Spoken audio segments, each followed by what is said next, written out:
D-Day. And they dig that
as performed by the United States Army Band under the direction of Colonel Andrew Esch.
The heroes who proudly defend our flag, the brave men and women of the United States military. We are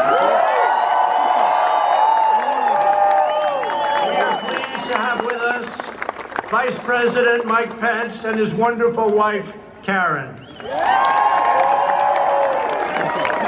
We're also joined by many hardworking members of Congress, Acting Secretary of Defense Mark Esper, and many other members of my cabinet, and also the Chairman of the Joint Chiefs of Staff, General Joe Dunford. Thank you. Our founding fathers pledged their lives, their fortunes, and their sacred honor to declare independence and defend our God-given rights.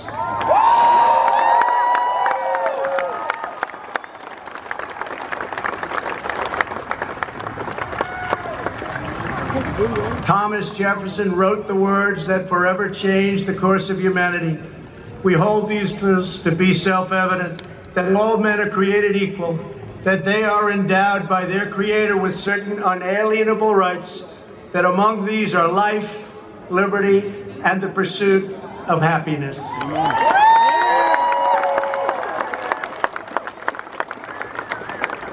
With a single sheet of parchment and 56 signatures, America began the greatest political journey in human history.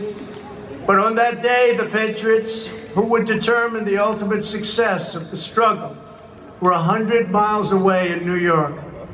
There, the Continental Army prepared to make its stand, commanded by the beloved General George Washington. Yeah.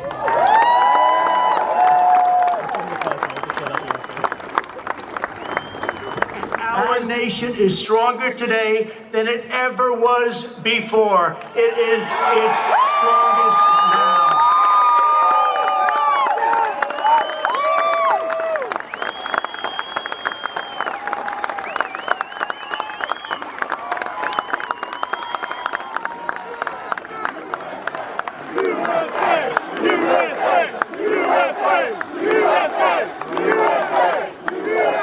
That same righteous American spirit forged our glorious Constitution. That rugged American character led the legendary explorers Lewis and Clark on their perilous expedition across an untamed continent. It drove others to journey west and stake out their claim that led Thomas Edison to imagine his light bulb, Alexander Graham Bell to create the telephone, the Wright brothers to look to the sky and see the next great frontier.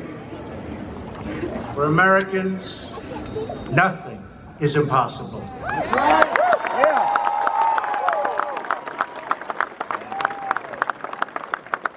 Exactly 50 years ago this month, the world watched in awe as Apollo 11 astronauts launched into space with a wake of fire and nerves of steel and planted our great American flag on the face of the moon.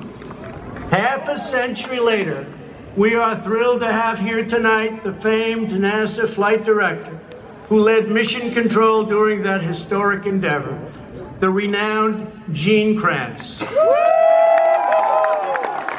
Largely to Dr. Freireich's breakthrough treatments, currently 90% of those with the most common childhood leukemias survive. Doctor, you are a great American hero. Thank you.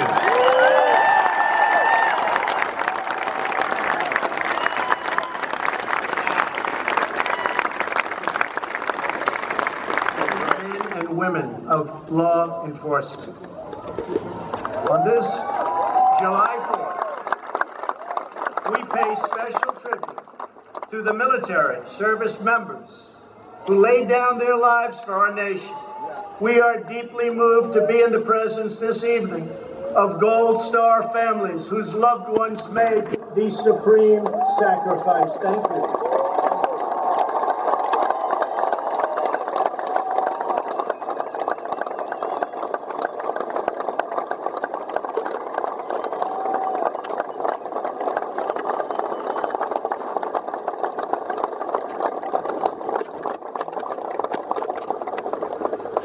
Thank you very much. Throughout our history, our country has been made ever greater by citizens who risked it all for equality and for justice. 100 years ago this summer, the women's suffrage movement led Congress to pass the constitutional amendment giving women the right to vote.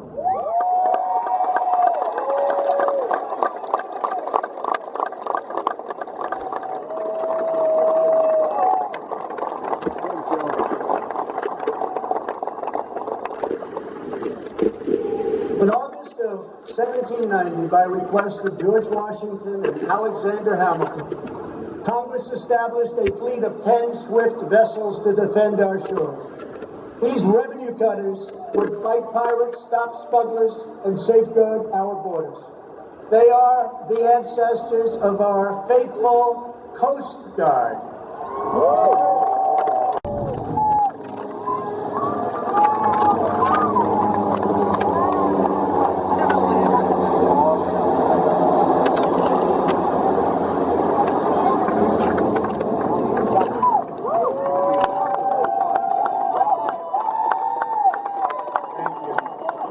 on it.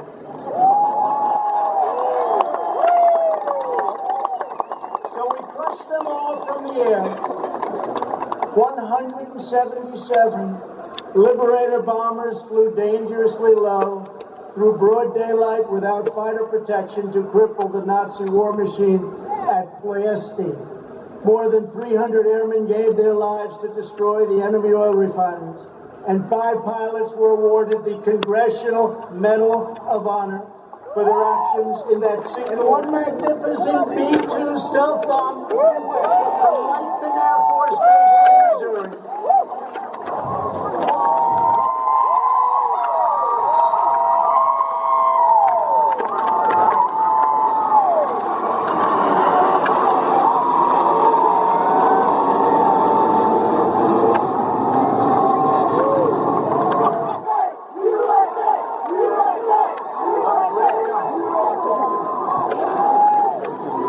In October of 1775, the Continental Convoy Station in California